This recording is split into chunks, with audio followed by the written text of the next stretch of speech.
Fox 8 News is New Orleans' most watched news. Fox 8 Local First starts now.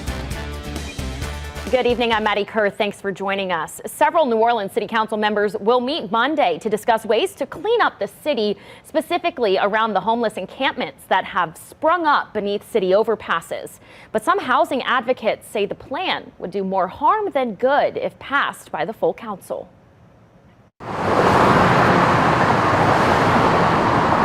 What ends homelessness is a home, what ends houselessness is housing, and that hasn't changed in the time we've been presenting to quality of life. A proposed ordinance will go before a New Orleans City Council committee Monday afternoon that would restrict the way people living in underpass encampments are fed, citing the unregulated food distribution currently happening in the city as a contributor to litter, rodent infestations, and the decrease in the quality of life of individuals within homeless encampments. In the document penned by council members Eugene Green, Oliver Thomas, and Freddie King, the ordinance would increase penalties for food waste and the distribution of food in these areas if strict guidelines are not followed. What we're looking to avoid is the rat and rodent infestation that is caused by dumping of food items. It's guidelines that everyone, if you think about it, should want to follow. You really want to help people out. You can bring packaged foods, you can bring foods that are in containers, you can serve food and stay and clean it up at the end of the day.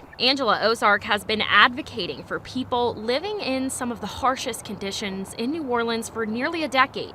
She disagrees with the proposed penalties. Because it removes a vital food source for people who are living outside and already living difficult lives where they are hungry most of the time. The need is there, are unhoused, need sustenance. They are living on the streets trying to survive daily. Sarah Parks with Grace at the Green Light helps feed the city's homeless daily. While there are some organizations like mine and a few others that are doing what we can to feed people, the reality is there's not enough services for the need that there is. Under the proposed ordinance, certain food distributions will still be allowed.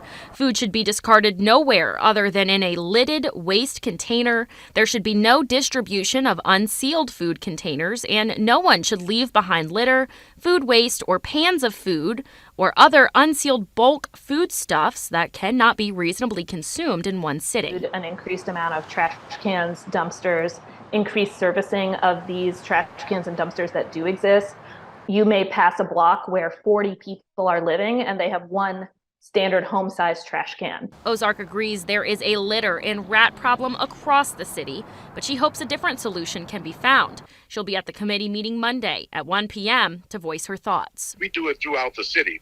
Just because it isn't always taken advantage of by those who are encouraged to do so doesn't mean that we shouldn't encourage it everywhere. We have a very serious problem around encampments. We have a health concern that we can't and won't ignore.